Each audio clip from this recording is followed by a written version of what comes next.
दोस्तों, मैं आपका अपना दोस्त जीतेश आपके अपने channel Jeet stay in India में आप सभी का एक बार फिर से स्वागत करता हूं।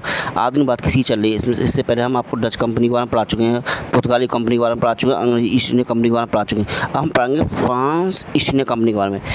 इस किस प्रकार बात में फ्रांसीसी ईस्ट इंडिया कंपनी ने शासन किया, किस प्रकार उनको अंग्रेजों ने भारत से निष्कासित किया, इन सभी के बारे में ध्यान से देखेंगे। तो इस वीडियो ध्यान से देखना, स्किप मत करना, वीडियो को सब्सक्राइब करना, चैनल को सब्सक्राइब करना, बेल आइकन को दबाना मत भूलना और लाइक करना मत भूलिए। हम ज़्यादा बात ना करते हो, पहले क्वेश्चन पर चलते हैं, सीधे देखते हैं। फ्रेंच ईस्ट इंडिया कंपनी की स्थापना किसने की थी? कॉलबर्ट ने। कॉलबर्ट कौन था?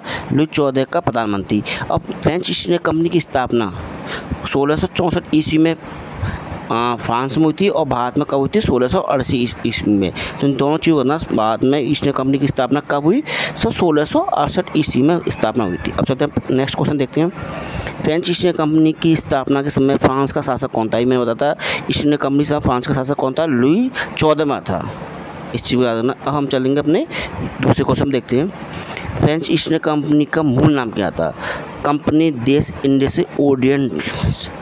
याद रखना, कई बार एग्जाम पूछा जाता है। अब हम चलेंगे अपने नेक्स्ट क्वेश्चन देखते हैं। फ्रेंच ईस्ट इंडिया कंपनी ने भारत की ओर कब प्रस्थान किया? तो भारत की ओर कब प्रस्थान किया? 1667 ईस्वी में। और अपनी पहली कंपनी की स्थापना कब? 68 में। अब हम चलते हैं नेक्स्ट क्वेश्चन देखते हैं। फ्रेंच ईस्ट इंडिया कंपनी ने भारत की ओर किसके नेतृत्व में प्रस्थान किया? फ्रांसिस कैरो या फ्रैंको कैरो के नेतृत्व में भारत में प्रस्थान किया था। अब चलेंगे हम नेक्स्ट क्वेश्चन देखते हैं। फ्रांसीसियों ने अपनी पहली व्यापारिक कोठी कहाँ स्थापित की थी? तो सूरत में स्थापित की थी। ये आपको पता होना चाहिए कि फ्रांसीसियों अपने पहले स्थापित की थी। अंग्रेज भी अपनी पहली व्यापारिक कोठी सूरत में स्थापित करना चाहते थे, लेकिन नहीं कर पाने के कारण अंग्रेजों ने अपनी पहली जो व्यापारिक कोठी है मसूलीपट्टनम में स्थापित की। और वास्तविक कोठी कहाँ पर? सूरत में। अब से पूछेगा फ्रांसीसियों ने अपनी पहली फैक्ट्री सूरत में कब स्थापित की थी? तो डेट आप 1668 ईस्वी में था। अब चलते हैं नेक्स्ट क्वेश्चन देखते हैं। फ्रेंच ईस्ट इंडिया कंपनी ने भारत में अपनी दूसरी व्यापारिक कोठी कब कहाँ स्थापित की? 1669 ईस्वी में स्थापित की थी मसूलीपट्टनम में। दूसरी है, पहली सूरत में। अब हम चलेंगे अपने नेक्स्ट क्वेश्चन देखते हैं। पांडिचेरी नगर की स्थापना किसने की? पांडिचेरी नगर की स्थापना फ्रांसिस मार्टिन ने की थी। ये वेरी इंपॉर्टेंट क्वेश्चन है, लेकिन आज के समय जो डेट के अकॉर्डिंग देखिए है, तो आपसे पूछा पांडिचेरी नगर की स्थापना फ्रांसिस मार्टिन ने कब की थी? तो कब की थी आपको याद रखना, 1673 ईस्वी में की थी। इसको डेट को नोट करिए। अब चलते हैं नेक्स्ट क्वेश्चन देखते हैं। फ्रांसिस मार्टिन ने पांडिचेरी नगर नामक गांव किससे प्राप्त किया था? बलिकोंडापुर के सूबेदार शेर खान लोधी से प्राप्त किया था, क्योंकि उसको फैक्ट्री बनाने के लिए स्थापित किया था ना, प्राप्त किया था। अब चलते हैं नेक्स्ट क्वेश्चन देखते हैं। पांडिचेरी में 1761 ईस्वी में फोर्ट लुई नामक किले का निर्माण किसने कहा था? तो फ्रांसिस मार्टिन ने करवाया था। अब हम चलते हैं नेक्स्ट क्वेश्चन देखते हैं। बंगाल में फ्रांसीसियों ने किस स्थान पर अपनी कोठी की स्थापित की थी? तो चंदनगर में अपनी कोठी स्थापित की। चंदनगर में फ्रांसीसियों को कोठी खोलने की अनुमति किसने दी थी? ये आपसे पूछेगा। किस मुगल सूबेदार ने दी थी? ये भी आपसे पूछता है। तो शाइस्ता खान नामक सूबेदार ने दी थी, जो औरंगजेब का मामा था। अब हम चलते हैं नेक्स्ट क्वेश्चन देखते हैं। फ्रांसीसियों से पांडिचेरी को किसने छीन लिया? ये देखो, फ्रांसीसियों किसने छीन लिया? डचों ने छीन लिया। और कब छीन लिया? 1693 ईस्वी में छीन लिया। अब चलते हैं नेक्स्ट क्वेश्चन देखते हैं। किस संधि के तहत 1693 ईस्वी में फ्रांसीसियों को पांडिचेरी प्राप्त हुआ था? रिजविक की संधि, जो छीना 93 में और 97 में प्राप्त हो रहा है, लेकिन संधि तहत रिजविक की संधि 1771 ईस्वी में पूर्व की सभी फ्रांसीसी बस्तियों का मुख्यालय क्या बनाया था? तो पांडिचेरी को बनाया। अब चलते हैं नेक्स्ट क्वेश्चन देखते हैं। फ्रांसीसियों ने मालाबार तट पर स्थित किस स्थान पर 1724 ईस्वी में अधिकार कर लिया? तो माही पर अधिकार कर लिया। अब हम चलते हैं नेक्स्ट क्वेश्चन देखते हैं। प्रथम यूरोपीय व्यक्ति कौन था जिसने भू क्षेत्र अर्जित करने के उद्देश्य से भारतीय राजाओं को झगड़े में भाग लेने की नीति प्रारंभ की थी? तो फ्रांसीसियों में डुप्ले। अब चलते हैं नेक्स्ट क्वेश्चन देखते हैं। वह फ्रांसीसी गवर्नर कौन था जिसने 1739 ईस्वी में करिकाल पर कब्जा कर लिया? पियरे बेनोइट ड्यूमा याद रखना। अब चलते हैं नेक्स्ट क्वेश्चन देखते हैं। 1742 ईस्वी में फ्रांसीसी गवर्नर के रूप में किसकी नियुक्ति हुई?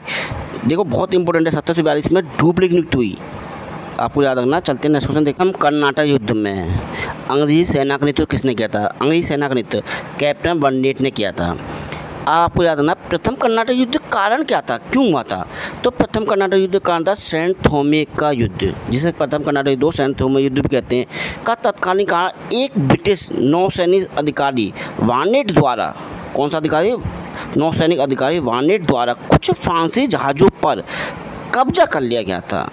तो आपसे पूछिए किस अंग्रेजी अधिकारी ने फ्रांसीसी जहाज़ों का अधिकार कर लिया, जिसके कारण प्रथम कर्नाटक युद्ध हुआ था।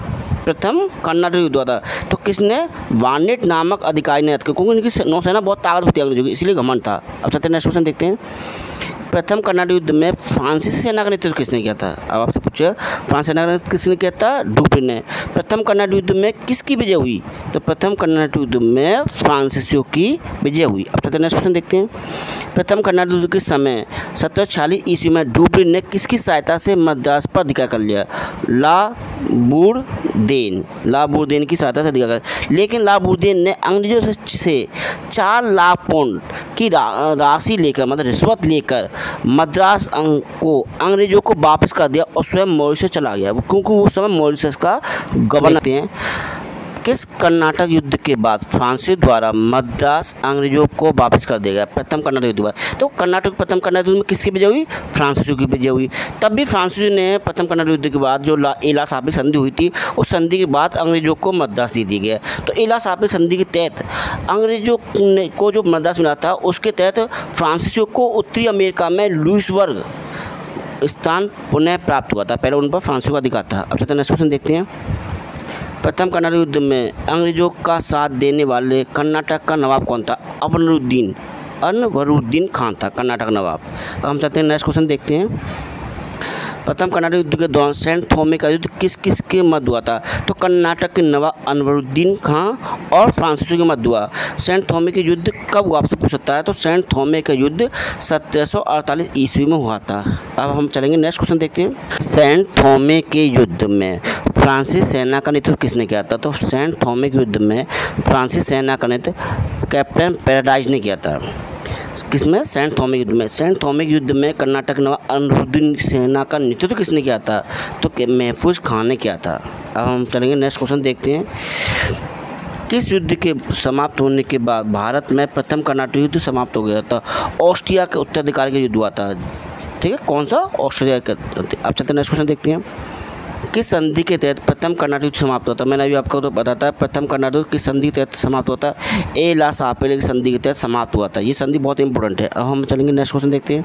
प्रथम कर्नाटक युद्ध के बाद डुप्ले द्वारा हैदराबाद में किसे तैनात किया गया था?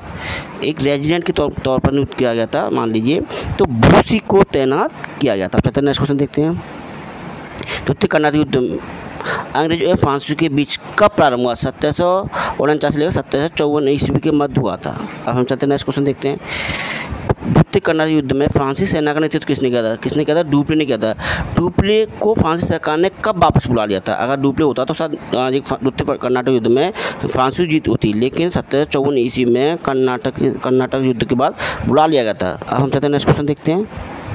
द्वितीय कर्नाटक युद्ध में अंग्रेजी सेना का नेतृत्व किसने किया था? द्वितीय कर्नाटक युद्ध में फ्रांस सेना का डुप्ले ने किया था और अंग्रेजी सेना का नेतृत्व किसने किया था? क्लाइव ने। यहीं से क्लाइव चलता है। अब चलते हैं नेक्स्ट क्वेश्चन देखते हैं।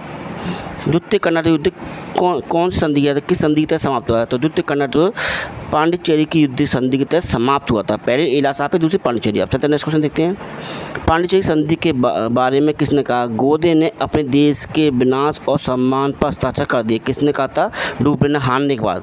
अब हम चलते हैं नेक्स्ट क्वेश्चन देखिए। कर्नाटक युद्ध के दौरान अंबुर का युद्ध किस किस के मध्य लड़ा गया?